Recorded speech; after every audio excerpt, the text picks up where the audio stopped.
Welcome to my channel. তো আজকে আমরা সেকেন্ড পার্ট, যেটা আমরা শুরু করেছিলাম একটা কোর্স সেল বায়োলজির একটা ক্র্যাশ কোর্স শুরু করেছিলাম। প্রথমে একটা আমি ক্লাস করিয়েছি, যেটা সেলের বেসিক যে ইম্পর্ট্যান্ট যে কনসেপ্টগুলো নিয়ে আলোচনা করেছি। তো তোমরা এই ভিডিওটা দেখার আগে ওই ভিডিওটা গিয়ে আমার চ্যানেলে আপলোডেড আছে, ওই ভিডিওটা তোমরা ভালোভাবে দেখতে পারো, এবং যারা WB সেটের এক্সামিনেশন দেবে তারা এই ভিডিওগুলো পরপর দেখে যেও, তাহলে তোমাদের অনেক হেল্প হবে তোমাদের প্রিপারেশনের ক্ষেত্রে। তো আজকে আমি যে চ্যাপ্টারটা শুরু করব সেটা হচ্ছে প্লাজমা মেমব্রেন, লিপিড বাইলেয়ারের চ্যাপ্টার।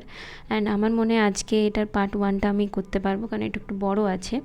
আমি সিলেবাস ওয়াইজ যেমনভাবে সেল বায়োলজির চ্যাপ্টারগুলো আসবে আমি পড়িয়ে যাব। তো আজকে এই চ্যাপ্টারটা শুরু করছি। ইন্ট্রোডাকশন প্রথমে আছে, তো শুরু করে নেব চ্যাপ্টারটা। ঠিক আছে, তাহলে ইন্ট্রোডাকশন টু প্লাজমা মেমব্রেন। প্রথম তো এটা একটা যেটা খুবই ইম্পর্ট্যান্ট একটা chapter, plasma membrane, lipid bilayer, LBL যেটাকে বলে শর্টে। তো ইন্ট্রোডাকশন টু প্লাজমা মেমব্রেন, কি ডেফিনেশন প্লাজমা মেমব্রেনের আমরা কি দেখব। ডেফিনেশন কি হচ্ছে, the plasma membrane is a selective biological barrier that separates the internal cytoplasm from the external environment. তো এটা তো খুব সহজ জিনিস, যে প্লাজমা মেমব্রেন একটা লেয়ার, বায়োলজিক্যাল ব্যারিয়ার, যেটা এনভায়রনমেন্ট, এক্সটার্নাল যে এনভায়রনমেন্ট সেটাকে, ইন্টারনাল যে সাইটোপ্লাজম সেটাকে আলাদা করছে, একটা পর্দা যেটা আলাদা করছে দুটো জায়গাকে। It defines the physical and chemical boundaries of a living cell. এটা কি ফিজিক্যাল এবং কেমিক্যাল বাউন্ডারি। তারপরে universality, found in all cellular membranes including the outer plasma membrane of interior organelle membranes। তাহলে এটা কোথায়, সব রকম যে সেলুলার মেমব্রেন সেগুলোতে দেখা যায়, এবং এটা কি হয়, এটা including outer plasma membrane and interior organelle মেমব্রেনের মধ্যেও দেখা যায়। তাহলে এটা হচ্ছে প্লাজমা মেমব্রেন, একটা পিকচারের মাধ্যমে এখানে দেখানো আছে প্লাজমা মেমব্রেন। এটা যে লেয়ারটা, এটা যে বোল্ড কালারের যে লেয়ারটা দেওয়া আছে, এটা হচ্ছে প্লাজমা মেমব্রেন। ভেতরে থাকছে সাইটোপ্লাজম, এটা ইন্টারনাল এনভায়রনমেন্ট, আর তার এই যে প্লাজমা মেমব্রেন সেটা এক্সটার্নালটাকে, ইন্টারনাল এনভায়রনমেন্ট থেকে এক্সটার্নাল এনভায়রনমেন্টকে আলাদা করছে। এই জন্য এখানে বলা হয়েছে এটা একটা barrier. Dual nature, consists of a continuous bilayer of phospholipids in which specific types of proteins and other lipids are embedded।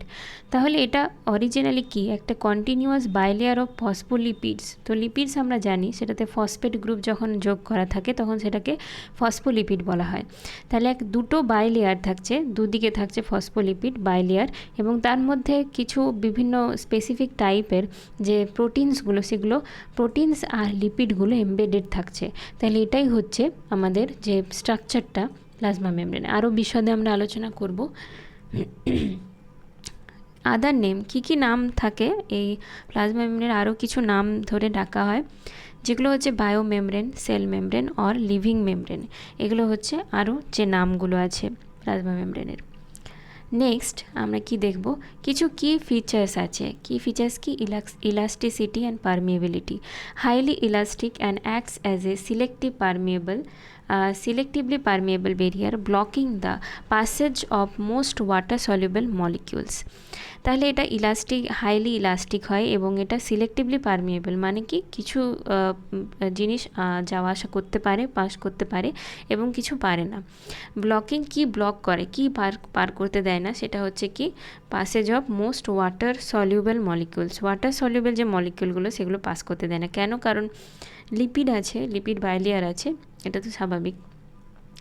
Dynamic and fluid structure, plasma membrane molecules are not static. They move actively along the lateral plane of the membrane। তাহলে এটা কিন্তু dynamic fluid মতো structure, এবং এটি static নয়, এটি actively lateral movement করতে থাকে এই মেমব্রেনটাই, ডুয়াল মেমব্রেন, এবং তার মধ্যে যে প্রোটিন লিপিডগুলো আছে সবই মুভমেন্ট করতে থাকে। তারপরে কি আছে, ইলেকট্রিক চার্জ এবং মেমব্রেন পোটেনশিয়াল, কি inner surface is negatively charge আর outer surface is positively charged. বাইরের দিকটা এই যে লিপিড বাইলেয়ার যেটা আছে তার যে ইনার সারফেসটা, ভেতরের দিকে যে সারফেসটা, সেটা হচ্ছে নেগেটিভলি চার্জ, এটা হচ্ছে নেগেটিভলি চার্জড। আর যেটা আউটার সারফেস এটা হচ্ছে কি পজিটিভলি চার্জড হচ্ছে, এটা মনে রাখতে হবে, এটা খুব ইম্পর্টেন্ট। নেক্সট, মেমব্রেন পোটেনশিয়াল কি অ্যাপ্রক্সিমেটলি -20 মিলিভোল্ট হচ্ছে এটার membrane potential. This electrical polarization is primarily due to the high concentration of potassium ion K+ inside the cell. তাহলে Na+ K+ যে মানে কোন ভেতরে কতগুলো Na+ থাকছে এবং বাইরে কতগুলো, ভেতরে কতগুলো Na+ থাকছে, K+ থাকছে, এটার উপর ডিপেন্ড করে এটার যে পোলারাইজেশনটা সেটা নির্ধারিত হচ্ছে। এবং যেহেতু K+ ভেতরে বেশি থাকছে সেই জন্য মাইনাস নেগেটিভ চার্জ হয়, কারণ আমরা জানি যে Na+ এবং K+ এর মধ্যে K+ এর কম থাকে, কম পরিমাণে থাকে, সেজন্য নেগেটিভ চার্জ হয়ে যায় ভেতরে পর্দাতে। এটা মনে রাখতে হবে যে -20 মিলিভোল্ট হচ্ছে এর মেমব্রেন পোটেনশিয়াল। নেক্সট একটা টিপস আছে, the widely accepted structural model of cellular membranes is the fluid mosaic model. তাহলে আমরা এতক্ষণ যে প্লাজমা মেমব্রেনের কথা আলোচনা করছি, এটার একটা বিখ্যাত মডেল আছে যেটার নাম হচ্ছে fluid mosaic model. Proposed by কে? প্রপোজ করেছিল Jonathan Singer and Garth Nicolson 1972। It describe the membranes as a mosaic of proteins floating in a fluid lipid bilayer. তো লিপিড বাইলেয়ারের মধ্যে বিভিন্ন প্রোটিনগুলো যদি ফ্লোট করতে থাকে, এরকম একটা স্ট্রাকচার ফ্লুইড মোজাইক মডেলের কথা বলেছিলেন সিঙ্গার অ্যান্ড নিকলসন 1972-তে, এটা important. Next, chemical composition of membrane. The plasma membrane consists of 3 fundamental components: lipid, proteins and carbohydrates. তাহলে কি হচ্ছে প্লাজমা মেমব্রেন কম্পোনেন্ট? একটা হচ্ছে লিপিড যেটা মেজর পার্টে থাকে, ফসফোলিপিড, গ্লাইকোলিপিড আর স্টেরল। আর এটা হচ্ছে প্রোটিনস হচ্ছে মেজর গ্লাইকোপ্রোটিনস, আর কার্বোহাইড্রেটস 5 to 10%, এটা মাইনর। তাহলে দুটো জিনিস মেজরে থাকছে, একটা হচ্ছে লিপিড, একটা হচ্ছে প্রোটিন। তো আমরা এখন এই চ্যাপ্টারটার মধ্যে লিপিড নিয়ে আলোচনা করব mainly. Function of the plasma membrane, তাহলে এখানে একটা যেটা ফাংশন, আমরা কেন প্লাজমা মেমব্রেন নিয়ে পড়ছি, কি হেল্প করছে একটা সেলের মধ্যে প্লাজমা মেমব্রেন, সেটা আমরা দেখে নেব। 1 নম্বর কি হচ্ছে, separate internal cellular machinery from surrounding hazards. এটা তো খুবই ইম্পর্টেন্ট, আমরা এখনই একটু আগেই পড়লাম যে এক্সটার্নাল যে এনভায়রনমেন্ট তার থেকে ইন্টারনাল এনভায়রনমেন্টকে আলাদা করছে, সেই জন্য এটা কি বলেছেন, সারাউন্ডিং যে হ্যাজার্ডস সেটার থেকে ইন্টারনাল যে সেলুলার মেশিনারি সেটাকে আলাদা রাখছে। Serves as a study protective layer, এটা একটা protective layer. Restricts solute passage through its selective permeability. Selective যে পারমিয়েবিলিটি, এটার জন্য সলিউট যেগুলো জলে দ্রবীভূত যে বস্তুগুলো সেগুলোকে রেস্ট্রিক্ট করছে। Govern passive and active molecular transport, passive এবং অ্যাক্টিভ মলিকুলার ট্রান্সপোর্টে এটা হেল্প করছে। Actively participates in cell signaling through specialized membrane receptors. এটা খুবই ইম্পর্টেন্ট, আমরা যখন আরও অনেক আগে যে চ্যাপ্টারগুলো সেগুলো পড়ব, তার মধ্যে সেল সিগন্যালিং একটা চ্যাপ্টার, ওই চ্যাপ্টারের মধ্যে আমরা দেখতে পাবো যে সেল সিগন্যালিংয়ে কীভাবে এই প্লাজমা মেমব্রেন হেল্প করছে। Contents critical cell adhesion molecules for tissue level linkages. তাহলে টিস্যু লেভেল কিছু লিঙ্কেজেস হয়, সেটার জন্য সেল অ্যাডেশন কিছু মলিকিউলস থাকে, সেগুলোতেও কিন্তু প্লাজমা মেমব্রেন হেল্প করছে। নেক্সট যেটা বড় পয়েন্ট সেটা হচ্ছে the lipid bilayer deep dry. আমরা এখানে যে প্লাজমা মেমব্রেনের কথা আলোচনা করছি তার মধ্যে আমরা দেখলাম কি 3টে কম্পোনেন্ট, যেটা হচ্ছে লিপিড, প্রোটিন এবং কার্বোহাইড্রেট কিছু অল্প পরিমাণে থাকে। তো এখানে আমরা প্রথমে লিপিড বাইলেয়ার সম্পর্কে আলোচনা করব।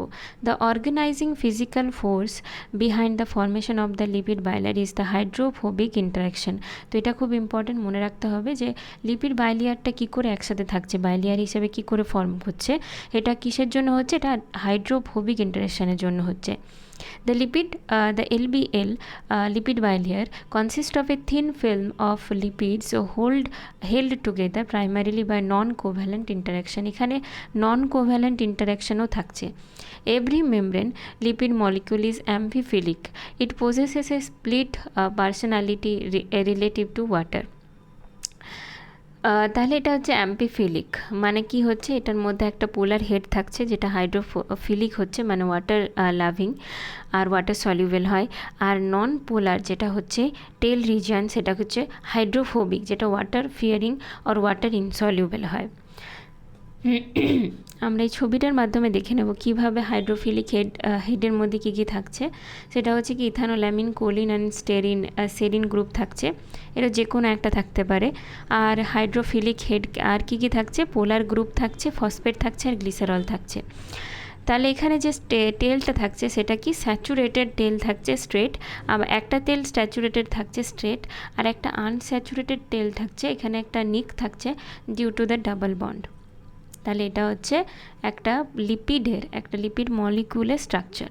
এটা অ্যাম্পিফিলিক হয় কারণ পোলার হেড আর নন পোলার টেল থাকছে। Next, behavior of amphiphilic molecules in water. When amphiphilic molecules are exposed to an aqueous environment, they spontaneously organize to hide their hydrophobic tails from water. Depending on their shape and concentration, they aggregated in two primary ways. একটা হচ্ছে কি spherical মাইসেলি, মানে কি spherical যে মাইসেলি, মানে এই যে hydrophobic যে রিজিয়নগুলো জলের মধ্যে যখন দেওয়া হচ্ছে অ্যাকুয়াস এনভায়রনমেন্টে, তখন হাইড্রোফিলিক হয় হেডগুলো, ওয়াটার লাভিং, তাহলে এগুলো বাইরের দিকে থাকছে। কিন্তু যেগুলো ওয়াটার হিটিং যে পোর্শনগুলো, টেল রিজিয়নগুলো, সেগুলো ভেতরের দিকে চলে যাচ্ছে। এইভাবে একটা স্পিয়ার ফর্ম করছে, যেটাকে মাইসেলি বলা হচ্ছে। এবং যখন আরেকটা প্রসেস এটা হতে পারে, সেটা হচ্ছে ডাবল বায়োলেয়ার ফর্মেশন। এটা কি করে হচ্ছে, এটা বাইরের দিকে যে ওয়াটার লাভিং পোর্শনটা, হেড রিজিয়নটা থাকছে এবং দুদিকেই থাকছে, এবং ভেতরের দিকে ওই টেল রিজিয়নগুলো থাকছে যেগুলো ওয়াটার হিটিং হয়। সেই জন্য দুটো আমরা স্ট্রাকচার দেখতে পাচ্ছি, এখানে একটা স্পেরিক্যাল মাইসেলি হচ্ছে, একটা ডাবল লেয়ার বায়োলেয়ার হচ্ছে। লাইপোজোমটা কী জিনিস আমরা দেখে নিই একটু ভালো করে। তাহলে an artificial spherical phospholipid bilayer vesicle formed from an aqueous suspension is called a liposome. তাহলে এই যে আমরা দেখলাম এতক্ষণ যে ডাবল বন্ডও ফর্ম করতে পারে, এটাও আবার যখন একটা স্ট্রাকচার তৈরি করবে, যখন গোল আকার নিয়ে নেবে এবং দুদিকে লিপিড বায়োলেয়ার থাকছে, মাঝখানে টেলগুলো একটা স্যান্ডউইচের মতো স্ট্রাকচার তৈরি করছে, তখন সেটাকে বলা হচ্ছে কি লাইপোজোম। একটা যেটা সিঙ্গেল লেয়ার সেটাকে আমরা বলছি মাইসেলি, কিন্তু যখন লাইপোজোম তৈরি হচ্ছে তখন কিন্তু ওখানে ডাবল লেয়ার থাকছে লিপিডের। মেজর মেডিকেল ইউজে আমরা কী করে এটা ইউজ করা যায়, এটা খুবই ইম্পর্ট্যান্ট একটা জিনিস। সেটা হচ্ছে আইডিয়াল ড্রাগ ডেলিভারি ভেহিকেল হিসেবে লাইপোজোমকে ইউজ করা হয় to encapsulate and safely transport medications to specific target cells. এটা খুবই ইম্পর্ট্যান্ট, কারণ এই যে বায়োলেয়ার, তার মধ্যে আমরা ড্রাগকে ইনপুট করে যাতে ওটা অন্য কোনো জায়গায় না গিয়ে একদম যে স্পেসিফিক রিজিয়ান যেখানে ড্রাগটা পৌঁছানো দরকার, সেখানে বিভিন্ন ভেহিকেল হিসেবে এটাকে ইউজ করা হচ্ছে। এবং এটা খুবই একটা মেডিকেল ইম্পর্টেন্সের একটা জিনিস, এটা থেকে কোয়েশ্চেনও আসতে পারে। তো মাইসেলি এবং লাইপোজোম এই দুটো জিনিস ক্লিয়ার করে রাখবে। মাইসেলিটা হচ্ছে একটা সিঙ্গেল লেয়ার লিপিড যে লেয়ারটা, সেটা দিয়ে একটা স্পেরিক্যাল স্ট্রাকচার তৈরি হচ্ছে, এবং যে লাইপোজোম সেটা কিন্তু ডাবল লেয়ার, লিপিডের ডাবল লেয়ার দিয়ে স্পেরিক্যাল স্ট্রাকচার তৈরি হচ্ছে তখন সেটাকে বলা হচ্ছে liposome. Major classes of lipids in membrane. তাহলে কী কী মেজর ক্লাসেস থাকছে লিপিডের?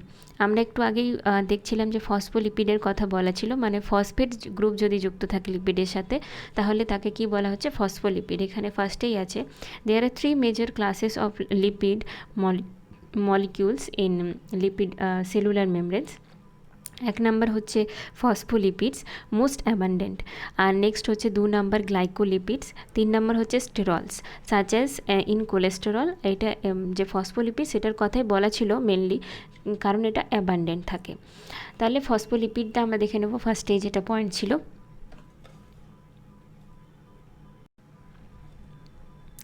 তাহলে phospholipids are manufactured primarily in the cytosolic monolayer of the endoplasmic reticulum ER.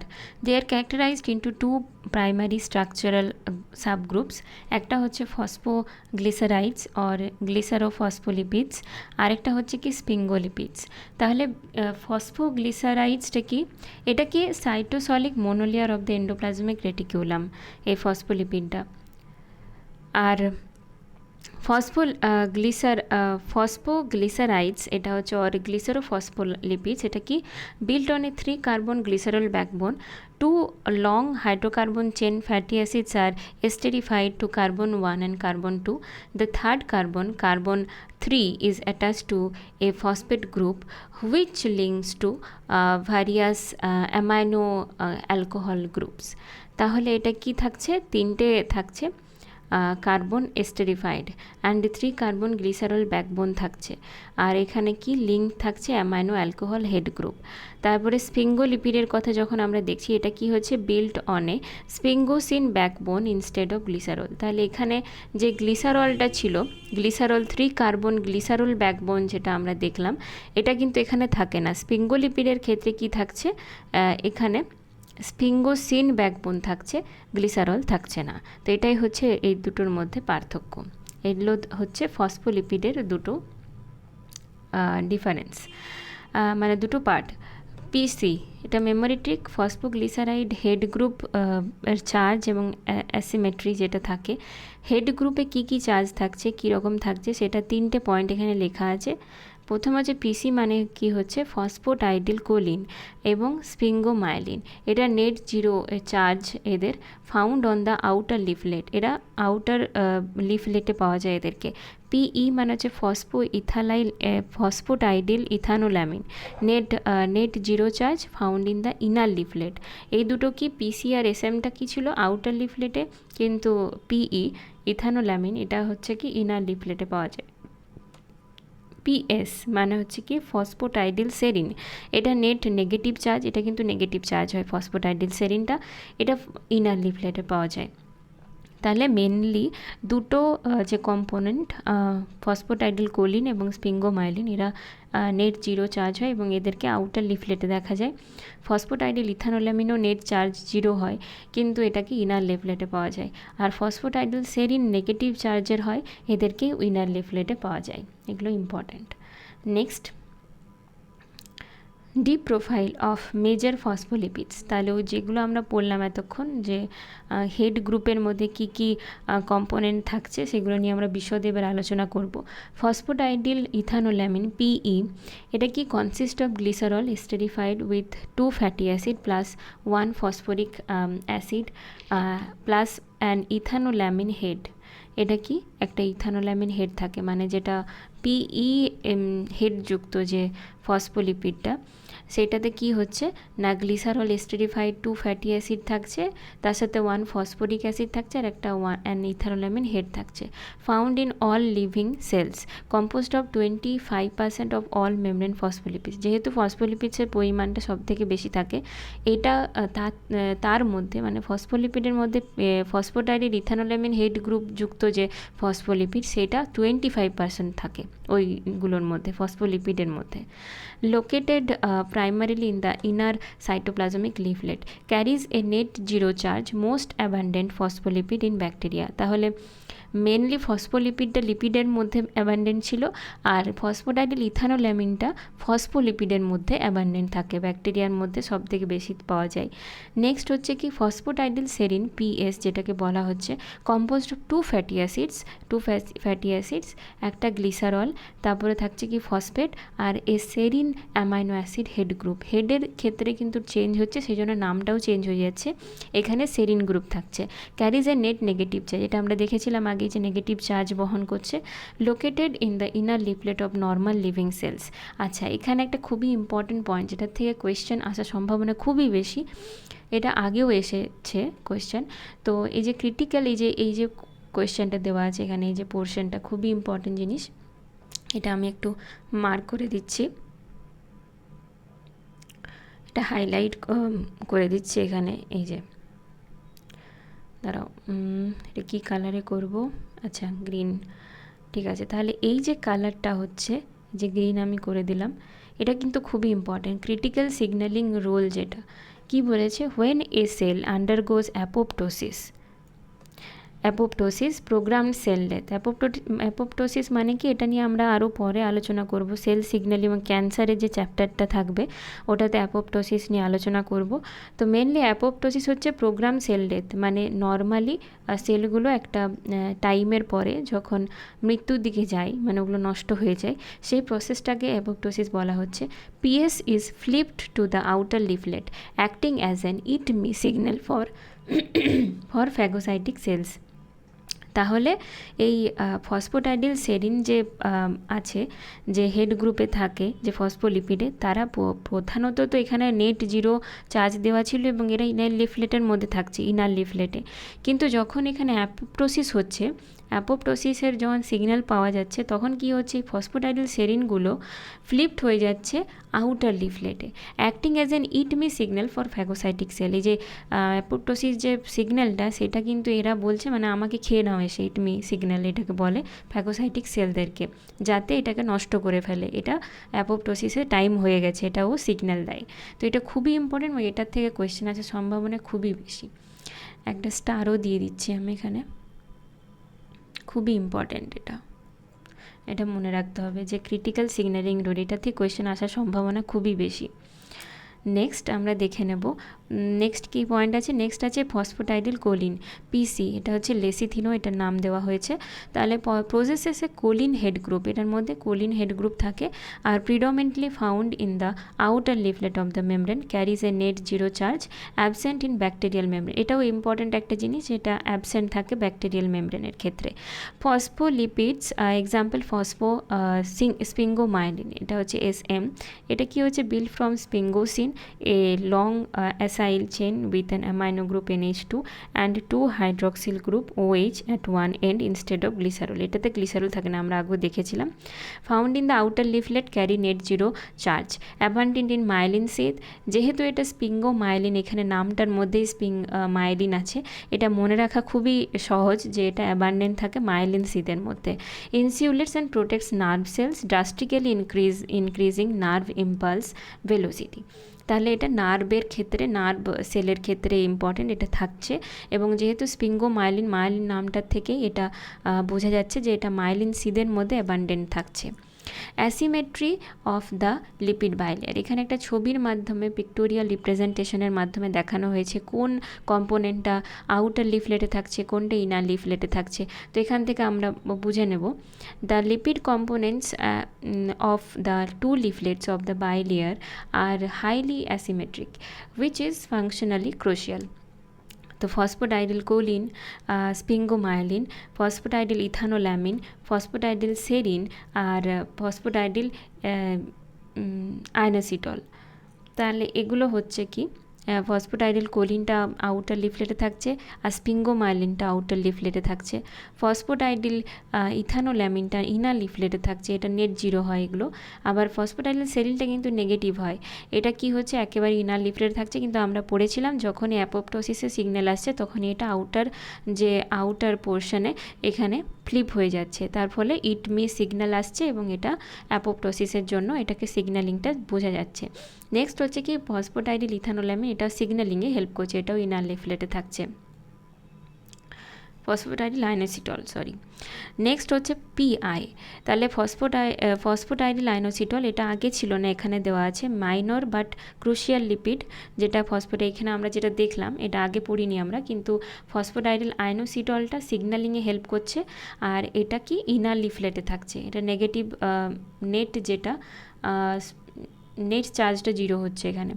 PI is a minor lipid localizing entirely in the inner monolayer. Despite its low abundance, it plays a indispensable role in membrane trafficking and intracellular cell signaling. এটা কম পরিমাণে থাকছে, abundant পরিমাণে থাকছে না, কিন্তু এটা একটা ভালো রোল যেটা প্লে করছে সেটা হচ্ছে মেমব্রেন ট্রাফিকিং মানে মেমব্রেনে কী আসা যাওয়া করবে, পাসেজ কীরকম হবে সেটা ঠিক করছে, এবং ইন্ট্রাসেলুলার যে সিগন্যালিং সেটাতে হেল্প করছে। তো খুবই ইম্পর্টেন্ট সেই দিক দিয়ে দেখতে গেলে। আর ইনার লিফলেটে থাকছে পুরোটাই। এবারে আমরা কি আলোচনা করব সেটা হচ্ছে গ্লাইকোলিপিডস এবং স্টেরল সম্পর্কে।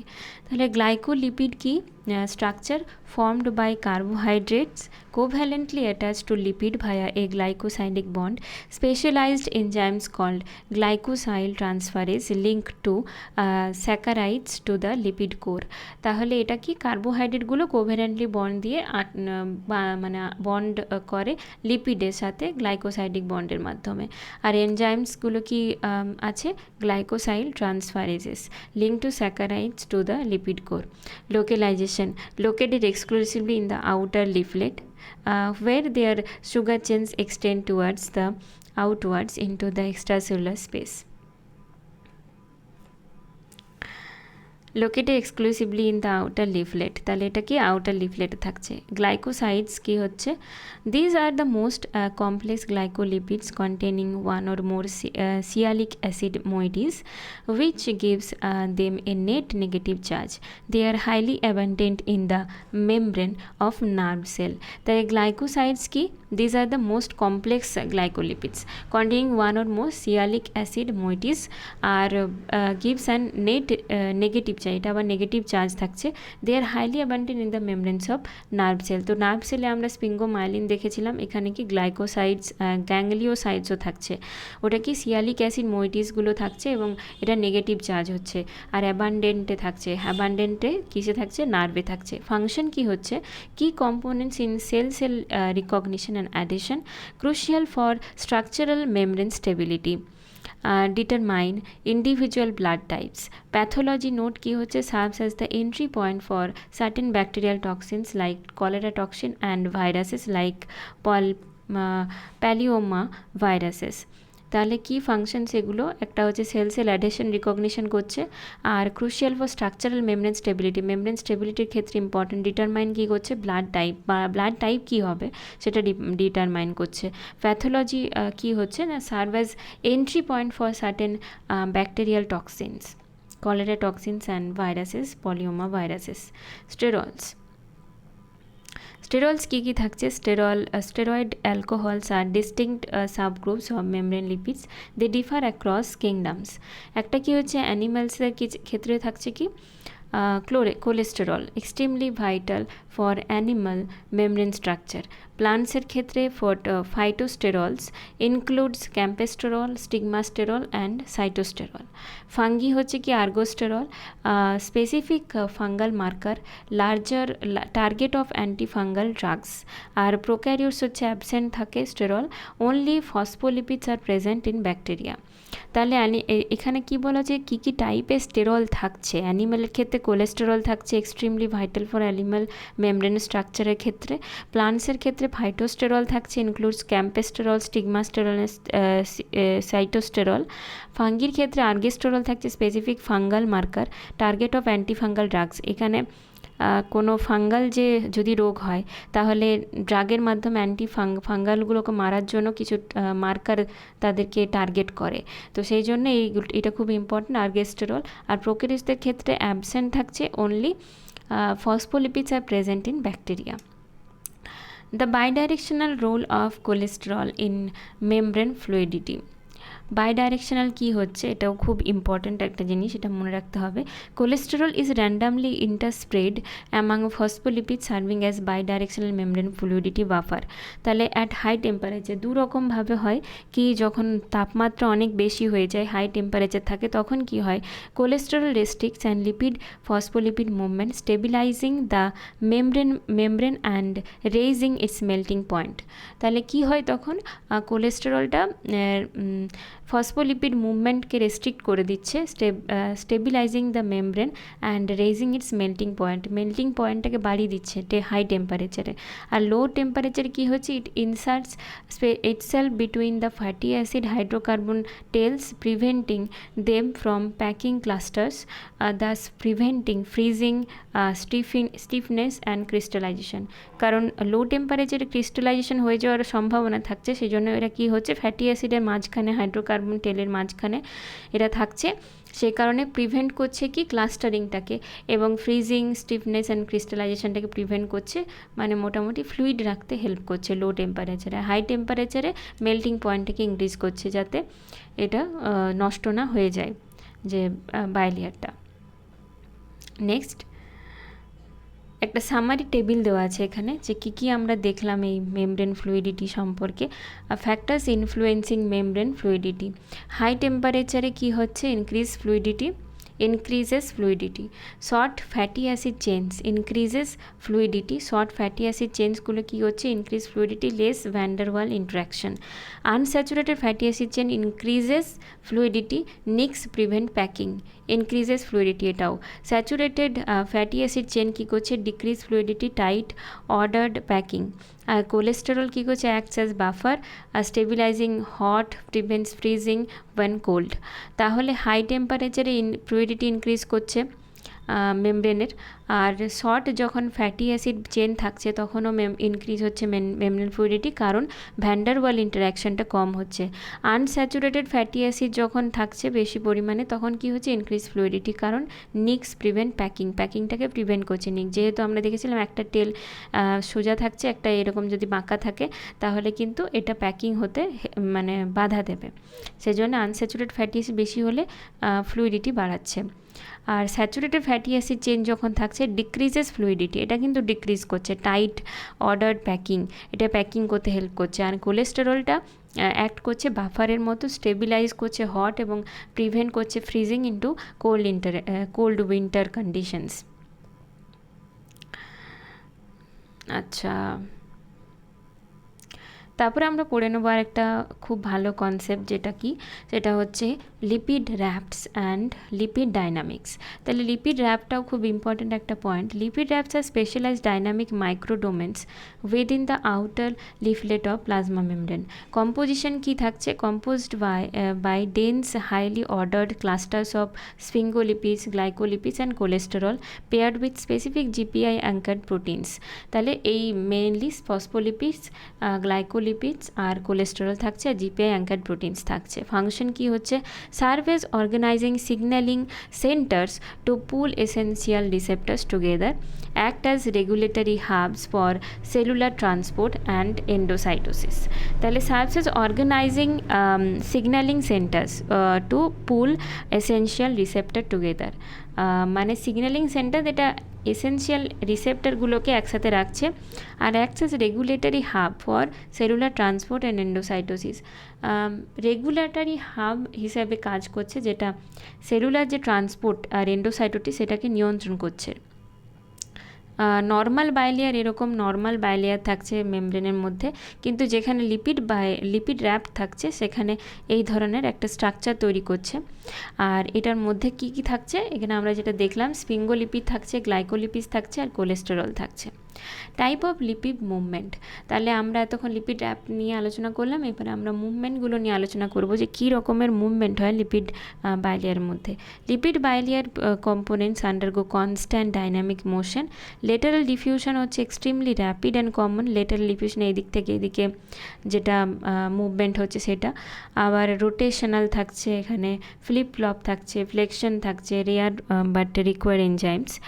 তাহলে enzymes governing trans bilayer movement, এখানে মুভমেন্টগুলোর সম্পর্কে আরেকটু বিশদভাবে দেওয়া আছে যে because passing a hydrophilic polar head group through a highly hydrophobic tail core is energetically unfavorable. Transbiliar flipping in extremely slow unless catalyzed by specialized translocator flippase। তাহলে ফ্লিপেজ হচ্ছে কি, selectively flip phosphatidyl ethanolamine and phosphatidyl serine from the exoplasmic outer leaflet back into the cytosolic inner leaflet, ATP dependent। এটা ATP dependent হচ্ছে। ফ্লপেজেস হচ্ছে কি, movement of phosphatidyl lipid from the cytosolic inner leaflet if inner leaflet out to the exoplasmic outer leaflet, এটা ATP dependent, এটাও ATP dependent। স্ক্র্যাম্বলেজেস হচ্ছে কি, non specific flip lipids in both direction to equalize concentration, ATP independent, activated by high intracellular Ca2+ concentration। তাহলে একটা হচ্ছে ফ্লিপেজ, যেটা বাইরের দিকে এই আউটার থেকে ইনারে ঢুকছে, আর ফ্লপেজ হচ্ছে কি ইনার থেকে আউটারে যাচ্ছে। আর স্ক্র্যামলেজ দু রকমই হতে পারে, বোথ ডাইরেকশানে, কিন্তু এটা নন এটিপি ইন্ডিপেন্ডেন্ট হয়। আর এই বাকি যে দুটো ফ্লিপেজ এবং ফ্লপেজেস, এগুলো কিন্তু এটিপি ডিপেন্ডেন্ট হয়। তাহলে এটা মনে রাখতে হবে, 3 রকমের এই ট্রান্স বাইলিয়ার মুভমেন্ট দেখা যায়। ঠিক আছে, নেক্সট কি দেখবো আমরা? আচ্ছা, তাহলে এখানে কি আছে?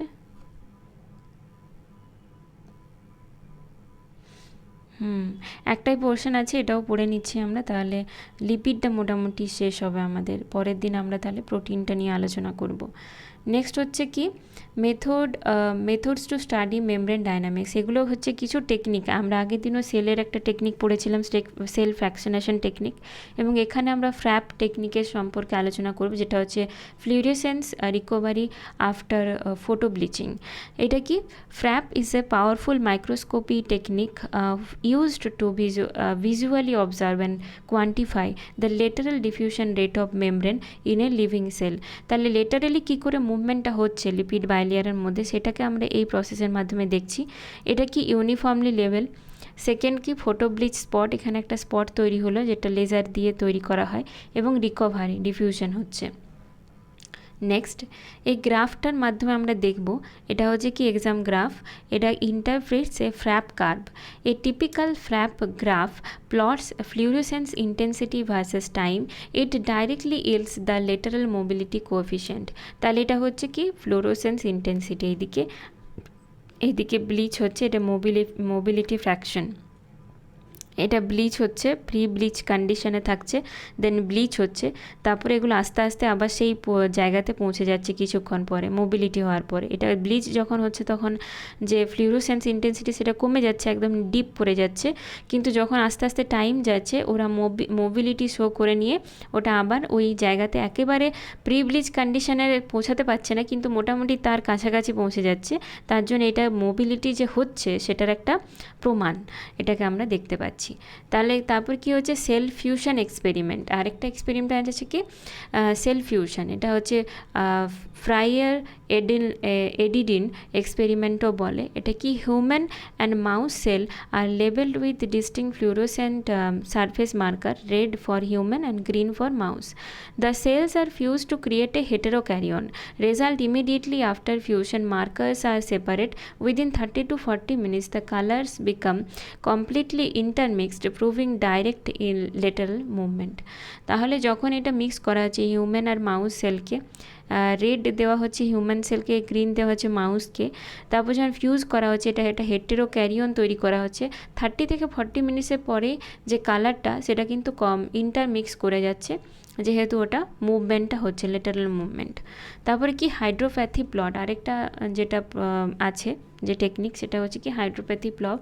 এটা ডেফিনেশন কি হচ্ছে computational graphs use to predict the presence of transmembrane spanning domains in a membrane protein based on amino acid sequence hydrophobicity. Any spike reaching above 0 on the hydropathy index, usually plus 1.5 to plus 3 spanning a length of approx 20 to 30 amino acids indicates a hydrophobic membrane spanning alpha helix domain. তাহলে যে হাইড্রোপ্যাথি প্লটটা যে spike করছে, reach করছে 0-তে, above 0-তে on the hydropathy index, plus 1.5 আর plus 3, এটা হচ্ছে স্প্যানিং, মানে 1.5 থেকে 3 এর মধ্যে এটা স্প্যান করছে। আর 20 থেকে 30 অ্যামাইনো অ্যাসিড ইন্ডিকেট করছে hydrophobic membrane spanning and alpha helix ডোমেনটাকে। ঠিক আছে, তাহলে এটাই হচ্ছে 3টে যে টেকনিক ছিল এই প্রসেসের মধ্যে, মানে আমরা যে লিপিড যে বাইলিয়ার যেটা দেখলাম, যে লিপিড বাইলিয়ার যেটা দেখলাম খুব ইম্পর্টেন্ট ছিল। ফ্র্যাপ টেকনিকটা খুবই ইম্পর্টেন্ট, এটা ফটো ব্লিচিংয়ের ফলে যেটা ইন্টারমিক্সিং হয়ে যাচ্ছে, আর এটা একটা গ্রাফের মাধ্যমে আমরা দেখতে পাচ্ছি। তারপরে সেল ফিউশন এক্সপেরিমেন্ট, এটাও ইম্পর্টেন্ট, আর হাইড্রোপ্যাথি প্লট যেটা স্প্যানিং যে মুভমেন্টটা কম্পিউটেশনাল গ্রাফ দিয়ে প্রেডিক্ট করা হচ্ছে যে presence of transmembrane spanning domain কতটা মানে ওটা মোবিলিটি কতটা হয়েছে membrane protein based on amino acid sequence hydropathy এটার মধ্যে 1.5 থেকে 3 এর মধ্যে রেঞ্জ করছে এটা যে প্লটটা সেটা। তো এটা এই তিনটে ইম্পর্টেন্ট, মানে যদি এরকম কোয়েশ্চেন আসে যে মানে বিশদে এটা আলোচনা খুব একটা ডিটেলসে এটা জানার, মানে এটা যখন এক্সপেরিমেন্ট হবে বা কোনো ইনস্ট্রুমেন্টাল যখন কোনো প্রসিডিওর চলবে কোনো এক্সামিনেশন করতে, তখন এগুলো খুবই ইম্পর্টেন্ট হয়, বেসিক যে প্রোটোকলগুলো জানতে হয়।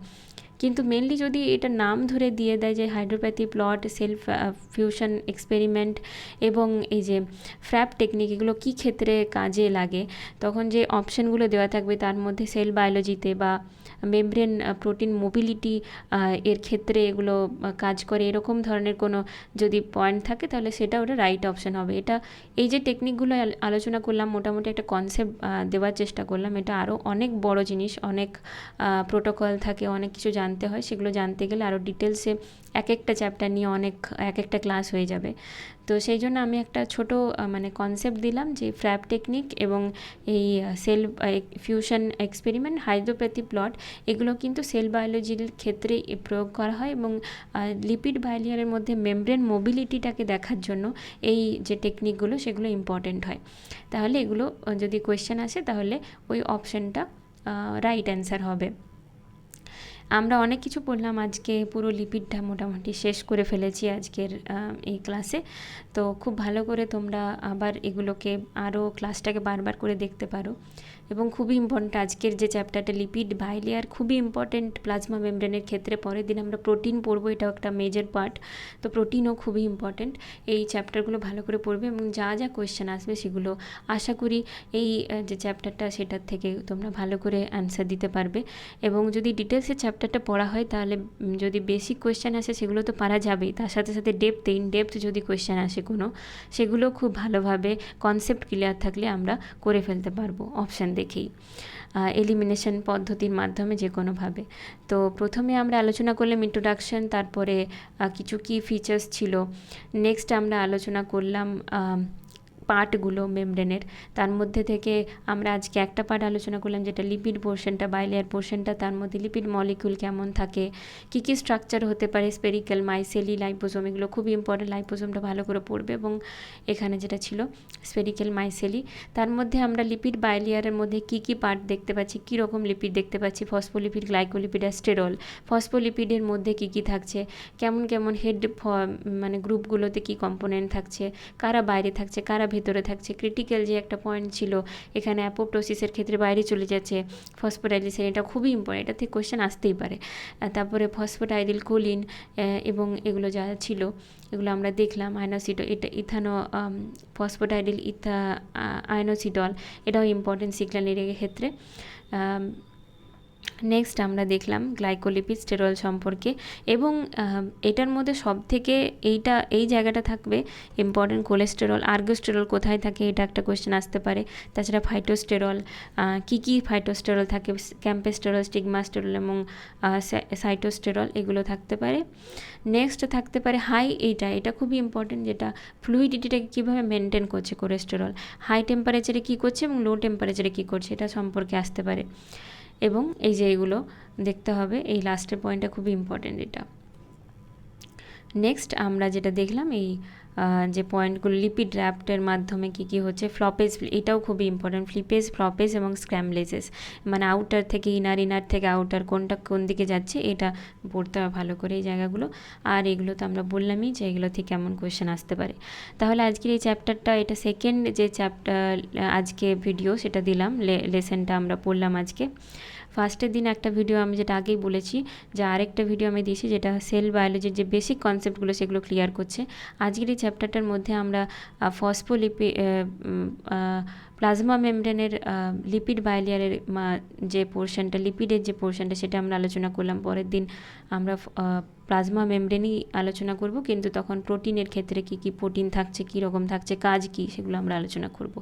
তাহলে এই ক্লাসগুলো যদি তোমাদের ভালো লেগে থাকে, এই যে সুন্দর সুন্দর যে আমি পিডিএফের মাধ্যমে, নোটের মাধ্যমে এগুলো রিপ্রেজেন্ট করছি, এগুলো যদি ভালো লেগে থাকে তাহলে আমার যে চ্যানেলটা সেটাকে তোমরা ফলো করতে পারো, এবং যে নতুন যে কোর্সটা আমি শুরু করেছি সেল বায়োলজি, এটাকে ফলো করতে পারো এবং পরপর ক্লাসগুলো দেখে বেনিফিটেড হতে পারো। ডাব্লিউবি সেট যারা দিতে চাইছো তাদের জন্য খুবই ইম্পর্টেন্ট, এবং সিএসআই নেট বা আদার যে কম্পিটিটিভ এক্সামগুলো সেগুলোর জন্য এই ক্লাসগুলো খুবই ইম্পর্টেন্ট হবে। তাহলে আজকের মতো এই পর্যন্ত। পরের দিন আরও অন্য ক্লাস নিয়ে আসবো আমরা, যেটাতে প্লাজমা মেমব্রেনের প্রোটিনের পার্টগুলো আমরা আলোচনা করব। তাহলে আজকের মধ্যে এইখানেই শেষ করছি। Bye bye. ভালো থেকো তোমরা সবাই, এবং চ্যানেলটিকে সাবস্ক্রাইব করো। Thank you, by.